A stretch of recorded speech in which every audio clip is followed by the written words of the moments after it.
All right, it is my pleasure to be joined by Ernie Harwell, the longtime voice of the Detroit Tigers. And Ernie, first I want to start off very early on. Branch Rickey traded to get you for a minor league catcher.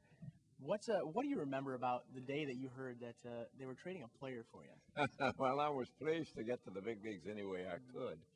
And Mr. Rickey had talked to me before. In fact, he'd even scouted me. He was so far ahead of everybody else. And I was just thrilled to the fact that I was going to the big leagues, and it didn't make any difference. But Cliff Dapper did come down from Montreal, the Chief Farms Club of the Brooklyn Dodgers, and then the Atlanta Crackers, the team I was working for, made him the manager for next year. So that's the reason they went out and got him.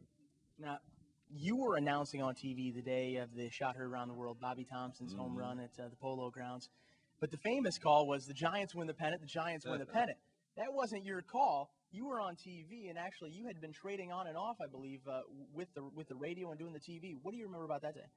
Well, Russ Hodges, who had that famous call, was on the radio, and I was on TV. We alternated between radio and TV with the two giant announcers, and I thought I had the better assignment because there were 5 other radio broadcasts, and Russ became famous. I think it's the most famous sports broadcast of all time. Russ Hodges saying the Giants won the pennant.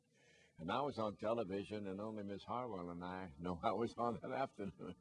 Now, memories of Tiger Stadium. I remember the last day at Tiger Stadium, in the bottom of the ninth inning, or top of the ninth inning rather. Todd Jones is on the mound, and you stopped calling the game. Mm-hmm. You decided that you were going to give your own tribute to Tiger Stadium.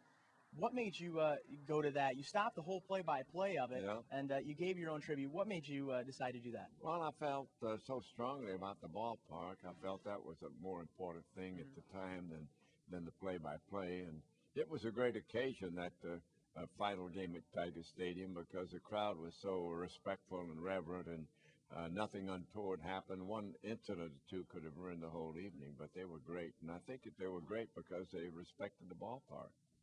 What's your greatest memory of Tiger Stadium? Is the '84 World Series? Is it Denny McLain winning his 30th game? What's your favorite memory of Tiger Stadium? There are a lot of them, Jordy, but I really think the final game was my best memory, because they brought back all the players, and as I said, there was so much respect for the ballpark that it meant a lot to me. And I think I choked up more that day than any day I had worked for the Tigers, probably. Now, last year, the Tigers in the playoffs, you got a chance to go on the ESPN broadcast and commentate on that, and also on the Detroit Tigers radio broadcast during the World Series.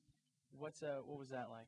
It was fun. I enjoyed it, and I didn't want to interfere. I didn't want to expose myself too much, and the guys were very nice to me, and I really appreciated the fact that they put me on. And it was a big thrill. It's not like doing a whole game, but just a little touch of nostalgia didn't hurt.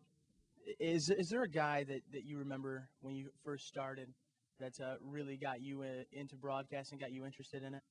Well, my big hero was really the guy that gave me my first job, Earl Mann, who was the owner of the Atlanta team. I had interviewed him when I worked for the Sporting News, and he told me that when I got out of the Marines, he wanted me to be the announcer, and he held out for me when the station and the sponsor wanted another guy, and I really appreciated that, because if he hadn't gone to that extra mile for me, I probably never would have been a baseball announcer. All right, well, Ernie, thank you so much, and it was my pleasure being able to talk to you. Thank you. Enjoyed being with you. All right, that's Ernie Harwell, the legendary voice of the Detroit Tigers.